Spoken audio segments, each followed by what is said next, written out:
ഏതൊരു മനുഷ്യന്റെയും ഉള്ളിൽ നന്മയും തിന്മയും തമ്മിലുള്ള ഒരു പോരാട്ടം നടക്കുന്നുണ്ട്.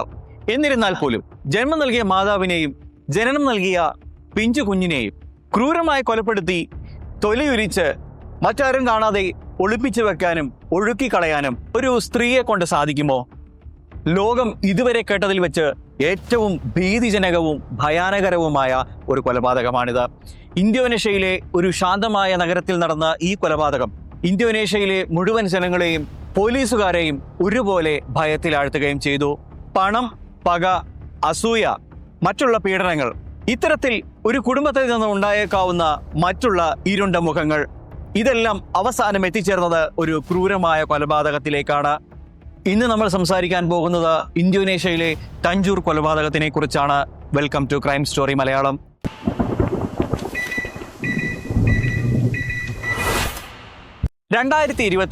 മെയ് മാസം 5-ാം തീയതി ഇന്തോനേഷ്യയിലെ തഞ്ചൂർ പ്രവിശ്യയിലുള്ള ചിഹാഡോങ് എന്ന് പറയുന്ന അതിമനോഹരമായ ഗ്രാമം. നഗരത്തിന്റെ തിരക്കുകളിൽ നിന്ന് മാറി അവിടെയുള്ള ജനങ്ങൾ ശാന്തവും സുന്ദരവുമായ ജീവിതം നയിച്ചുകൊണ്ടിരിക്കുകയായിരുന്നു. പതിവ് പോലെ അന്നും തങ്ങളുടെ പ്രഭാത കർത്തവ്യങ്ങളൊക്കെ നിർവഹിച്ച് വളരെ ഭംഗിയായി തങ്ങളുടെ ജോലികളിൽ മുഴുകിയിരിക്കുകയായിരുന്നു അവിടുത്തെ ആളുകൾ. പെട്ടെന്നാണ് തൊട്ടടുത്തുള്ള ഒരു കുറ്റിക്കാട്ടിൽ നിന്നും ഒരാള് ഉറക്കെ നിലവിളിക്കുന്നത് കേൾക്കുന്നത്. അയാള് ഭയന്നുകൊണ്ടാണ് നിലവിളിക്കുന്നതെന്ന് അത് കേട്ടുനിന്ന മുഴുവൻ ആളുകൾക്ക് മനസ്സിലായി. ആളുകൾ മുഴുവൻ ആ ഭാഗത്തേക്ക് ഓടിക്കൂടാൻ തുടങ്ങി. ഒരാളും തന്റെ കണ്ണുകൊണ്ട് കാണാൻ ആഗ്രഹിക്കാത്ത തരത്തിലുള്ള അത്ര ഹീനമായ ഒരു കാഴ്ചയായിരുന്നു ആ കുറ്റിക്കാട്ടിൽ അവരെയും പ്രതീക്ഷിച്ചിരുന്നത്. കത്തിക്കരിഞ്ഞ നിലയിൽ ഒരു മനുഷ്യൻ്റെതെന്ന് തോന്നിക്കുന്ന എല്ലിൻ കഷ്ണങ്ങളായിരുന്നു ആ കാട്ടിലുണ്ടായിരുന്നത്. അത് വളരെയധികം ദുർഗന്ധം വമിപ്പിക്കുന്ന ഒരു കാഴ്ചയുമായിരുന്നു. സാധാരണ ലാബിലേക്ക് കാണാറുള്ളത് പോലെയുള്ള വെളുത്ത അസ്ഥികൂടങ്ങളായിരുന്നില്ല അത്. മറിച്ച് കത്തിക്കരിഞ്ഞ നിലയിൽ ഒരു മനുഷ്യന്റെ തൊലി ഉരിച്ച് അതിനെ കത്തിച്ചു കളഞ്ഞാൽ എങ്ങനെ ഉണ്ടാവുമോ അതേപോലെ ആ രീതിയിൽ ചീഞ്ഞളിഞ്ഞ് വളരെ അസഹനീയമായ രീതിയിൽ ദുർഗന്ധം വമിപ്പിക്കുന്ന രീതിയിലായിരുന്നു അത്. ഉടനെ തന്നെ ഭയന്നു പോയ ജനങ്ങൾ പോലീസിനെ വിവരമറിയിക്കുകയായിരുന്നു. എന്നാൽ ഞെട്ടൽ അവിടെ കൊണ്ട് തീരുന്നതായിരുന്നില്ല. തൊട്ടടുത്ത നിമിഷം അവിടെ അടുത്തുള്ള ഒരു പ്രദേശത്തെ പുഴയിൽ വേസ്റ്റ് ഒഴുക്കാൻ വേണ്ടി പോയിട്ടുണ്ടായിരുന്ന ഒരു ചെറുപ്പക്കാരൻ ഒരു കാഴ്ച കാണുകയാണ്. കത്തിക്കരിഞ്ഞ നിലയിൽ മനുഷ്യൻ്റെതെന്ന് തോന്നിപ്പിക്കുന്ന എല്ലിൻ കഷ്ണങ്ങൾ വെള്ളത്തിലൂടെ ഇങ്ങനെ ഒഴുകി വരികയാണ്. നാട്ടുകാരെല്ലാം കേട്ട പാതി കേൾക്കാത്ത പാതി അങ്ങോട്ടേക്ക് ഓടി. അവിടെ ചെന്ന് നോക്കുന്ന സമയത്ത് മനുഷ്യന്റെ താടിയെല്ലുകളും കൈകാലുകളും തുടങ്ങി ശരീരത്തിന്റെ പല ഭാഗങ്ങളും കത്തിക്കരിഞ്ഞ നിലയിൽ ദുർഗന്ധം വമിപ്പിക്കുന്ന രീതിയിൽ ആ വെള്ളത്തിൽ ഇങ്ങനെ ഒഴുകി നടക്കുകയാണ്. പോലീസ് പിന്നീട് അവിടേക്കും ചെന്ന് തെളിവുകൾ ശേഖരിച്ചു. ആ മൃതദേഹങ്ങളെല്ലാം തന്നെ ചുട്ടരിച്ച നിലയിലായിരുന്നു കാണപ്പെട്ടത്. എന്നാൽ കൊല്ലപ്പെട്ടത് ആരാണെന്നറിയാതെ, ഒരു ക്ലൂ പോലും ലഭിക്കാതെ പോലീസിന് ഈ അന്വേഷണം മുൻപോട്ട് കൊണ്ടുപോകാൻ കഴിയുമായിരുന്നില്ല. നിങ്ങളുടെ കൂട്ടത്തിലെ ആരെങ്കിലും കാണാതെ പോയിട്ടുണ്ടോ എന്ന് പോലീസുകാർ ആ ഗ്രാമത്തിലുള്ളവരോട് ചോദിച്ചപ്പോൾ അവർക്കാർക്കും മറുപടി ഒന്നും പറയാനുണ്ടായിരുന്നില്ല. അതുകൊണ്ട് തന്നെ പോലീസ് ആരാണ് മരണപ്പെട്ടതെന്നറിയാതെ ഇരുട്ടിൽ തപ്പുകയായിരുന്നു. ഇത്തരത്തിൽ അന്വേഷണം പുരോഗമിച്ചുകൊണ്ടിരിക്കുന്ന ഈ സാഹചര്യത്തിൽ പോലീസുകാർ വീണ്ടും ആ ഗ്രാമത്തിലുള്ള ആളുകളോട് ചോദിക്കുകയാണ്, നിങ്ങളുടെ കൂട്ടത്തിലുള്ള ആരെങ്കിലും കാണാതായിട്ടുണ്ടെങ്കിൽ ദയവ് ചെയ്ത് നിങ്ങൾ പറയണം. ഞങ്ങൾ അന്വേഷണം മുൻപോട്ട് കൊണ്ടുപോകാൻ കഴിയാതെ വളരെയധികം ബുദ്ധിമുട്ടുകയാണ്. ഏതെങ്കിലുമൊക്കെ തരത്തിലുള്ള ക്ലൂകൾ ഇവിടെ നിന്ന് കിട്ടിയിട്ടില്ലെങ്കിൽ അന്വേഷണം ത്വരിതപ്പെട്ട് കൊണ്ടുപോകാൻ ഞങ്ങൾക്ക് വളരെ ബുദ്ധിമുട്ടാണ്. അപ്പോൾ ആ കൂട്ടത്തിൽ നിന്നും ഒരു സ്ത്രീ എണീറ്റ് നിന്നിട്ട് പോലീസുകാരോട് പറയുകയാണ്, സർ, ഞങ്ങളുടെ കൂട്ടത്തിൽ വളരെ സജീവമായി കാര്യങ്ങളൊക്കെ ചെയ്തുകൊണ്ടിരുന്ന ലിലിസ് എന്ന് പറയുന്ന 51 വയസ്സുള്ള ഒരാളെ കുറച്ചധികം ദിവസമായി കാണാറില്ല. സാധാരണഗതിയിൽ ഈ സ്ത്രീ ഞങ്ങളുടെ ഇടയിലെല്ലാം പ്രവർത്തിച്ചുകൊണ്ടിരുന്ന ഒരു പൊതുപ്രവർത്തകയാണ്. ഇവർ എല്ലാ കാര്യങ്ങളും ഇടപെടാറുണ്ടായിരുന്നു, തൻ്റെതായിട്ടുള്ള അഭിപ്രായം പറയാറുണ്ടായിരുന്നു. വളരെ ആക്റ്റീവായ സൽസ്വഭാവിയായ ഒരു സ്ത്രീ ആയിരുന്നു ഇവർ. ഇവരെ കാണാതായിട്ട് ഏകദേശം 3 ആഴ്ചയോളമായി സർ. ഞങ്ങൾ ഇവരെ അന്വേഷിച്ചു പോയിരുന്നു, പക്ഷെ ഞങ്ങൾക്ക് കണ്ടെത്താൻ കഴിഞ്ഞില്ല. ഇത് കേട്ട ഉടനെ പോലീസുകാര് ലിലിസ് എന്ന് പറയുന്ന ആ സ്ത്രീയുടെ വീട്ടിലേക്ക് പോകാൻ തീരുമാനിച്ചു. അങ്ങനെ ആ നിർദ്ദേശം നൽകിയ സ്ത്രീയെയും കൂട്ടിയിട്ട് പോലീസുകാരൻ ലിലിസിന്റെ വീട്ടിലേക്ക് പോവുകയാണ്. ലിലിസിന്റെ വീട്ടിലെത്തി വാതില് തട്ടി വിളിക്കാൻ ശ്രമിച്ചു. വാതിലിൽ തട്ടി വിളിച്ച സമയത്ത് ആരും തന്നെ പ്രതികരിക്കുന്നില്ല. പോലീസ് കരുതിയത് സ്വാഭാവികമായിട്ടും അവിടെ ആരുമില്ല എന്നാണ്. എന്നാൽ കൂട്ടത്തിലുള്ള ചില പോലീസുകാര് വീടിന് ചുറ്റും ഇങ്ങനെ പോകുന്ന സമയത്ത് അവിടെ നിന്നും എന്തോ ഒരു ദുർഗന്ധം വമിക്കുന്നതായിട്ട് പോലീസുകാർക്ക് ഫീൽ ചെയ്യുകയാണ്. അതുകൊണ്ട് തന്നെ പേടി തോന്നിയ പോലീസുകാരെ പെട്ടെന്ന് വാതിൽ പൊളിച്ച് അകത്തേക്ക് കയറാനുള്ള ശ്രമം നടത്തുന്നു. അങ്ങനെ വാതിൽ പൊളിച്ച് പോലീസ് അകത്തേക്ക് കയറുകയാണ്. ആ വീടിന്റെ അകം മുഴുവൻ ഇരുട് മൂടിക്കിടക്കുകയാണ്. ആ വീട്ടിൽ ആരും തന്നെ ഇല്ലെന്ന് ആദ്യത്തെ നോട്ടത്തിൽ തന്നെ മനസ്സിലാകും. എന്നാൽ പോലീസ് നോക്കുന്ന സമയത്ത് അവിടെ ആ കട്ടിലിനടിയിൽ ആരോ ഒളിച്ചിരിക്കുന്നത് പോലെ പോലീസിന് തോന്നി. പോലീസ് ഉടനെ തന്നെ അവരോട് ചോദ്യങ്ങൾ ചോദിക്കാൻ തുടങ്ങി. നിങ്ങൾ എന്താണ് ഇങ്ങനെ കട്ടിലിനടിയിൽ ഒളിച്ചിരിക്കുന്നത്? ഈ വീട്ടിലെ ലിലിസ് എന്ന് പറയുന്ന ഒരു സ്ത്രീ ഉണ്ടായിരുന്നില്ലേ, അവർ എവിടെ? അത് 31-കാരിയായ ലിലിസിന്റെ മകൾ യാന്തിയും അതേപോലെ തന്നെ 60-കാരനായ അവരുടെ ഭർത്താവ് കായയുമായിരുന്നു. ഇവരോട് ചോദ്യങ്ങൾ ചോദിച്ച സമയത്ത് ഇവർ പോലീസിനോട് പറയുകയാണ്, ലിലിസ് എവിടെയാണെന്ന് ഞങ്ങൾക്കറിയില്ല സാർ, അവർ എങ്ങോട്ടോ പോയി. എന്നാൽ പോലീസിന് ഇവരെ തന്നെ സംശയം തോന്നുകയാണ്. കാരണം വളരെ സസ്പെക്ട്ഫുൾ ആയിട്ടാണ് ഇവർ ആ കട്ടിലിനടിയിൽ ഒളിച്ചിരിക്കുന്നുണ്ടായിരുന്നത്. അതുകൊണ്ട് തന്നെ പോലീസ് ഇവരെ വീണ്ടും ചോദ്യം ചെയ്യുകയാണ്. നിന്റെ ഫോൺ എവിടെ എന്ന് യാന്തിയോട് ചോദിച്ചു. യാന്തി ഉടനെ തന്നെ ഒട്ടും അമാദിക്കാതെ തന്റെ ഫോൺ എടുത്ത് പോലീസിന് കൊടുക്കുകയാണ്. എന്നാൽ ഫോണിന്റെ ഗാലറി തുറന്നു നോക്കിയ പോലീസിന്റെ കണ്ണുകളൊക്കെ രക്തത്താൽ ചുവന്നു. 2025 ഏപ്രിൽ 22 എടുത്തിട്ടുള്ള ചില ചിത്രങ്ങളായിരുന്നു അത്. അതിലുണ്ടായിരുന്ന ചിത്രങ്ങൾ കഴുത്ത് ഞെരിച്ച് രക്തക്കട്ട പിടിച്ചു കൊലപ്പെട്ട ലിലിസിന്റെ ചില ചിത്രങ്ങളും അതുപോലെ തന്നെ മനുഷ്യ മനസ്സുകളെ മരവിപ്പിക്കുന്ന വളരെ ദാരുണമായിട്ടുള്ള 3 വയസ്സുള്ള സിതി എന്ന് പറയുന്ന യാന്തിയുടെ മകളുടെ നിർജീവമായ ശരീരത്തിന്റെ കുറച്ച് ചിത്രങ്ങളുമാണ് അതിലുണ്ടായിരുന്നത്. കാഴ്ച കണ്ട പോലീസുകാർ മുഴുവൻ തലകറങ്ങി അവിടെ ഇരുന്നു പോയി. ഒരമ്മയ്ക്ക് സ്വന്തം മകളോട്, അതല്ലെങ്കിൽ സ്വന്തം അമ്മയ്ക്ക് സ്വന്തം കുഞ്ഞിനോട് എങ്ങനെയാണ് ഇത്ര വലിയ ക്രൂരത ചെയ്യാൻ കഴിയുക? ഉറക്കത്തിൽ എന്ന പോലെ അഭിനയം നടിച്ചു കിടന്ന് കായയ്ക്കും യാന്തിക്കും എന്താണ് ഇതിനെപ്പറ്റി പറയാനുണ്ടാവുക? ചിത്രങ്ങൾ നീട്ടി ഇവരോട് ഇതിനെപ്പറ്റി ചോദിച്ച സമയത്ത് അവർ വാചാലരായിരുന്നു. അവർക്ക് ഇതിനെപ്പറ്റി ഒന്നും പറയാനുണ്ടായിരുന്നില്ല. എന്നാൽ ഇത്രയും വലിയ ക്രൂരകൃത്യങ്ങളിലേക്ക് ഇവരെ നയിച്ചത് എന്താണെന്ന് അറിയണമെങ്കിൽ യാന്തിയുടെ യഥാർത്ഥ ജീവിതമെന്നത് നമ്മൾ ആദ്യം അറിയണം. താഞ്ചൂരിലെ ഒരു പാവപ്പെട്ട കുടുംബത്തിലായിരുന്നു യാന്തി ജനിച്ചിട്ടുണ്ടായിരുന്നത്. ലിലിസും അവരുടെ ഭർത്താവും വളരെ പാവപ്പെട്ട ഒരു ബാക്ക്ഗ്രൗണ്ടുള്ള ആളുകളായിരുന്നു. അതുകൊണ്ട് തന്നെ ഈ കുടുംബത്തിലെ 3 മക്കളെയും ഒരുപോലെ പരിഗണിക്കാനോ വളർത്താനോ ഈ മാതാപിതാക്കൾക്ക് അന്ന് കഴിഞ്ഞിട്ടുണ്ടായിരുന്നില്ല. അതിലുപരി ലിലിസ് എന്ന് പറയുന്ന ഈ സ്ത്രീ തന്റെ മൂത്ത മകളായ യാന്തിയോട് ചില വേർതിരിവുകൾ കാണിച്ചിട്ടുണ്ടായിരുന്നു. അക്ഷരാർത്ഥത്തിൽ ഭക്ഷണത്തിലും വസ്ത്രത്തിലും എന്ന് തുടങ്ങി എല്ലാവിധ കാര്യങ്ങളിലും ഈ മകളോട് മാത്രം ആ മാതാവ് ഒരു വേർതിരിവ് കാണിച്ചിട്ടുണ്ടായിരുന്നു. തങ്ങളുടെ ചെറുപ്പകാലം വളരെ മോശമായതുകൊണ്ട് തന്നെ നന്നായിട്ട് പഠിക്കുന്ന ഒരു കുട്ടിയായിരുന്നു യാന്തി എന്ന് പറയുന്ന ഈ പെൺകുട്ടി. ഈ പെൺകുട്ടിക്ക് താൻ പഠിച്ച് വലിയ ആളാവണമെന്നും തന്നെ ജീവിതത്തിൽ വലിയ വലിയ നേട്ടങ്ങൾ കൈവരിക്കണമെന്ന വലിയ ആഗ്രഹമുണ്ടായിരുന്നു. എന്നാൽ കുടുംബത്തിന്റെ പശ്ചാത്തലം വളരെ മോശമായതുകൊണ്ട് തന്നെ ഈ പെൺകുട്ടിക്ക് അതിനൊന്നും സാധിക്കുന്നില്ല. പ്രായപൂർത്തിയായ സമയത്ത് തന്നെ ഈ പെൺകുട്ടിയെ മറ്റൊരാളുമായി വിവാഹം കഴിപ്പിക്കുന്നുണ്ട്. എന്നാൽ ആ ബന്ധത്തിന് 3 വർഷത്തിലേറെ ആഴമുണ്ടായിരുന്നില്ല.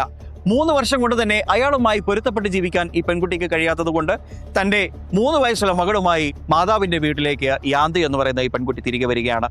എന്നാൽ തന്റെ വീട്ടിലേക്ക് തിരികെ വന്ന ഈ പെൺകുട്ടിക്ക് അനുഭവിക്കേണ്ടി വന്നത് അതിലേറെ പീഡനങ്ങളാണ്. 2 ഇളയ മക്കളോടുള്ള പെരുമാറ്റങ്ങളായിരുന്നില്ല മൂത്ത മകളായ യാന്തിയോട്. നീ ജീവിതത്തിൽ ഒരു പരാജയമാണെന്നും നിനക്ക് നിന്റെ ഭർത്താവിനെ ഇഷ്ടമല്ലെന്നും അയാളുമായി പൊരുത്തപ്പെട്ട് ജീവിക്കാനുള്ള കഴിവ് നിനക്കില്ലെന്നും എന്ന് തുടങ്ങി നാട്ടുകാരുടെ മുന്നിൽ വെച്ച് ഈ പെൺകുട്ടിയെ എല്ലാ തരത്തിലും അവഹേളിക്കാനും അധിക്ഷേപിക്കാനും ഈ സ്ത്രീ തുടങ്ങി. മാത്രമല്ല തന്റെ പേരക്കുട്ടിയായ സീതിയോട് കാണിക്കുന്ന ലാളനയും കൊഞ്ചലുമൊന്നും തനിക്ക് കിട്ടിയിട്ടില്ലല്ലോ എന്ന് ആലോചിച്ചപ്പോൾ മാതാവായ ലിലിസിനോടുള്ള ക്രോധം ഈ പെൺകുട്ടിയുടെ മനസ്സിൽ ഇങ്ങനെ വർദ്ധിച്ചു വരികയാണ്. മറുവശത്ത് അച്ഛനായ കായ ഇന്തോനേഷ്യയിൽ വലിയൊരു ബിസിനസ് ചെയ്ത് അതൊക്കെ പൊട്ടിപ്പാളീസായി ഏകദേശം 90 മില്യൺ കടക്കാരനായി മാറിയിരിക്കുന്ന സമയമായിരുന്നു അത്. എന്നാൽ അത് ഇന്ത്യൻ രൂപയിലേക്ക് കൺവേർട്ട് ചെയ്യുമ്പോൾ വലിയൊരു എമൗണ്ട് അല്ലെങ്കിലും അന്നത്തെ കാലഘട്ടത്തിൽ ആ കുടുംബത്തിന് താങ്ങാൻ കഴിയുന്നതിലപ്പുറമായിരുന്നു. കാരണം ഇളയ 2 മക്കൾ വീട്ടിൽ നിൽക്കുകയാണ്. കല്യാണം കഴിഞ്ഞ മൂത്ത മകൾ പേരക്കുട്ടിയുമായിട്ട് വീട്ടിൽ വന്ന് നിൽക്കുന്നത്. ഇവരുടെ എല്ലാ ചെലവും വഹിക്കണം. മാത്രമല്ല തന്റെ ബിസിനസ് പൊളിഞ്ഞതിലൂടെ ഉണ്ടായ നഷ്ടം അത് മുഴുവൻ താനായിട്ട് നികത്തുകയും വേണം. ഇത്രയും പ്രശ്നങ്ങൾ നിൽക്കുന്ന സമയത്ത് തന്റെ ഭാര്യയോട് അവരുടെ കയ്യിലുണ്ടായിരുന്ന കുറച്ച് നിക്ഷേപ തുകയും അതുപോലെ തന്നെ സ്വർണവും ഈ ഭർത്താവ് ആവശ്യപ്പെടുകയാണ്. ഈ സമയത്ത് ആ സ്ത്രീ മുഖത്ത് നോക്കി പറയുകയാണ്, നിങ്ങൾക്കത് തരാൻ എനിക്ക് കഴിയില്ല, എനിക്ക് അത് നിങ്ങൾക്ക് തരേണ്ട യാതൊരു ആവശ്യവുമില്ല, നിങ്ങൾ ഉണ്ടാക്കി വെച്ച കടം നിങ്ങൾ തന്നെ വീട്ടണം എന്നുള്ള രീതിയിലുള്ള വളരെ മോശമായിട്ടുള്ള സംസാരം ഇവർ തമ്മിൽ ഉണ്ടാവുകയാണ്. അതുകൊണ്ട് തന്നെ ഈ മകൾ ഏതെങ്കിലുമൊക്കെ തരത്തിൽ തന്റെ മാതാവിനോടുള്ള ദേഷ്യം തീർക്കണം എന്ന് ആലോചിച്ച് നടക്കുന്നു. എന്നാൽ ഇപ്പോൾ ഈ ഭർത്താവും അതിനോടൊപ്പം കൂട്ടിച്ചേരുകയാണ്. തന്റെ ഭാര്യ അവശ്യ സാഹചര്യത്തിൽ തന്നെ സഹായിച്ചില്ല എന്നൊരു ദേഷ്യം ആ ഭർത്താവിന്റെ മനസ്സിൽ ഇങ്ങനെ ഉടലെടുക്കുകയാണ്. ഇപ്പോൾ ഇവർ 2 പേരും ചേർന്ന് ഒരു കാര്യം പ്ലാൻ ചെയ്യുകയാണ്. ഈ മാതാവിന്റെ കയ്യിൽ നിന്ന് 64 ഗ്രാം സ്വർണമുണ്ടായിരുന്നു. അത് അന്ന് വലിയൊരു സംഖ്യയ്ക്കുണ്ട്. ഇത് വിറ്റാൽ തന്റെ കടങ്ങൾ തീർക്കാമെന്ന് ആ ഭർത്താവ് കണക്കൂട്ടുന്നു. എന്നാൽ ഇത് ഏതെങ്കിലുമൊക്കെ തരത്തിൽ തന്റെ കയ്യിലാക്കണമല്ലോ. ഈ മകളാണെങ്കിൽ ഏതെങ്കിലുമൊക്കെ തരത്തിൽ തന്റെ മാതാവിനെ ഇല്ലാതാക്കിയാലേ തനിക്ക് സന്തോഷപൂർവ്വം ഈ കുടുംബത്തിൽ ജീവിക്കാൻ കഴിയുകയുള്ളൂ എന്ന ഒരു ചിന്തയിലേക്ക് എത്തിച്ചേരുകയാണ്. ഇതിന് വഴിവെച്ചത് ആ മാതാവ് തന്നെയാണ് എന്ന് നമുക്ക് അക്ഷരാർത്ഥത്തിൽ പറയാം. കാരണം നിങ്ങൾക്ക് 3 മക്കളുണ്ടെങ്കിൽ ആ 3 മക്കളെയും ഒരുപോലെ പരിഗണിക്കേണ്ടതും അവർക്ക് 3 പേർക്കും എല്ലാ സാധനങ്ങളും ഒരുപോലെ കൊടുക്കേണ്ടതും നിങ്ങളുടെ ഉത്തരവാദിത്തമാണ്. ഇതിൽ ഏതെങ്കിലുമൊക്കെ തരത്തിൽ വിട്ടുവീഴ്ച സംഭവിക്കുകയാണെങ്കിൽ ആ മക്കൾക്ക് നിങ്ങളുടെ സ്വാഭാവികമായും ദേഷ്യവും ക്രോധവും അസൂയയും ഉണ്ടാവുന്നത് സ്വാഭാവികമാണ്. ഒരു വശത്ത് തന്റെ ഭർത്താവ് ബുദ്ധിമുട്ടിക്കൊണ്ടിരിക്കുകയാണ്, മറുവശത്താണെങ്കിൽ തന്റെ മകൾ ഇങ്ങനെ വീട്ടിൽ വന്നു നിൽക്കുന്നു. അവരോട് ഏതെങ്കിലുമൊക്കെ തരത്തിൽ ഈ മാതാവിന് ഇങ്ങനെ പക വീട്ടാനുള്ള ഒരു ത്വരത വന്നുകൊണ്ടേയിരിക്കുകയാണ്. എല്ലാ തരത്തിലും നാട്ടുകാരുടെ മുന്നിൽ വെച്ചും വീട്ടുകാരുടെ മുന്നിൽ വെച്ചും നിന്നെ കാണാൻ കൊള്ളില്ല എന്നൊക്കെ തരത്തിലുള്ള ബോഡി ഷേമിങ്ങും ഈ സ്ത്രീ ചെയ്യുന്നുണ്ട്. തന്റെ മാതാവിനോടുള്ള പക ഇങ്ങനെ വർദ്ധിച്ചു വരികയാണ്. ആ ഭർത്താവിനാണെങ്കിൽ എങ്ങനെയെങ്കിലും തന്നെ കടം വീട്ടി തടി ഉയരണം എന്നൊരു ചിന്തയുമാണ് ഉണ്ടായിരുന്നത്. ഈ സാഹചര്യത്തിലാണ് യാന്തി അച്ഛനെ കാണാൻ പോകുന്നത്. എന്നിട്ട് അച്ഛനോട് പറയുകയാണ്, അച്ഛാ, അമ്മയുടെ കയ്യിൽ ഏകദേശം 64 ഗ്രാം സ്വർണമുണ്ട്. ഇത് എങ്ങനെയെങ്കിലും കൈക്കലാക്കാൻ പറ്റുകയാണെങ്കിൽ അച്ഛന് ആ കടങ്ങളൊക്കെ വീട്ടി സമാധാനമായിട്ട് ജീവിക്കാം. എന്നാൽ എനിക്ക് ഈ സ്ത്രീ ഒരു സ്വൈര്യവും സമാധാനവും തരുന്നില്ല. എനിക്ക് എങ്ങനെയെങ്കിലും ഇവരെ ഇല്ലാതാക്കിയാൽ കൊള്ളാം എന്നൊരു ചിന്തയാണ് എൻ്റെ മനസ്സിലുള്ളത്. അച്ഛൻ എന്നെ സഹായിക്കാൻ കഴിയുമോ? അച്ഛൻ എന്നെ സഹായിക്കാൻ കഴിഞ്ഞാൽ ഇവരെ കൊലപ്പെടുത്തുന്ന കാര്യം ഞാൻ ഏറ്റു. അച്ഛനെ ആ സ്വർണം നേടിയെടുത്തു തരുന്ന കാര്യവും ഞാൻ ഏറ്റു. അച്ഛൻ്റെ കടങ്ങൾ തീർത്ത് സമാധാനപരമായി മറ്റൊരാളുടെ കൂടെ ജീവിക്കാം എന്നും ഈ പെൺകുട്ടി പറയുകയാണ്. ഒന്ന് ഓർത്തു നോക്കൂ, തൻ്റെ മാതാവിനെ കുറിച്ചാണ് ഇത്തരം ഒരു കാര്യം ആ പിതാവിനോട് പറയുന്നത്. എന്നാൽ ആ പിതാവിനും തൻ്റെ ഭാര്യയോട് തീർത്താൽ തീരാത്ത ദേഷ്യമായതുകൊണ്ട് തന്നെ ഈ പിതാവും ഈ പെൺകുട്ടിയും ചേർന്നുകൊണ്ട് ഈ ക്രൂരകൃത്യം പ്ലാൻ ചെയ്യുകയാണ്. ഏപ്രിൽ 21-ാം തീയതി രാത്രി സമയം. ആ ഗ്രാമം മുഴുവൻ ഉറക്കത്തിലേക്ക് വഴുതി വീണു. എന്നാൽ ആ പെൺകുട്ടി ഉറങ്ങാതെ കാത്തിരുന്നു. തൻ്റെ മകൾ 3 വയസ്സുള്ള സീതി ഉറങ്ങാൻ കിടന്നു. ആ കുഞ്ഞിനെ താരാട്ടുപാടി ഉറക്കി അവൾ അമ്മയുടെ മുറിയിലേക്ക് പോയി. കൂട്ടത്തിൽ അച്ഛനായ കായയും ഉണ്ടായിരുന്നു. അങ്ങനെ രണ്ടുപേരും പ്ലാൻ ചെയ്ത പ്രകാരം കായ മാതാവിന്റെ കൈകാലുകൾ പുറകിലേക്ക് കൂട്ടിപ്പിണഞ്ഞു പിടിച്ചു. യാന്തി ലിലിസിന്റെ നെഞ്ചിലേക്ക് കയറിയിരുന്നു. എന്നിട്ട് കഴുത്ത് പിടിച്ച് ഞെരിക്കാൻ തുടങ്ങി. തന്റെ മാതാവ് മരണപ്പെടുന്നതുവരെ ശക്തമായി കഴുത്ത് പിടിച്ച് ഞെരിച്ചുകൊണ്ടിരുന്നു. ആ മാതാവ് മരിച്ചു എന്ന് ഉറപ്പാക്കിയപ്പോഴാണ് ആ കുട്ടി ആ കൈയെടുത്തത്. അതിനുശേഷം ഈ പെൺകുട്ടി ചിന്തിക്കുകയാണ്, ഇപ്പോഴെങ്ങാനും തൻ്റെ മകൾ ഉണർന്ന് ഞെട്ടി വിളിച്ച് കരയുകയാണെങ്കിൽ ആളുകൾ മുഴുവൻ എണീക്കും.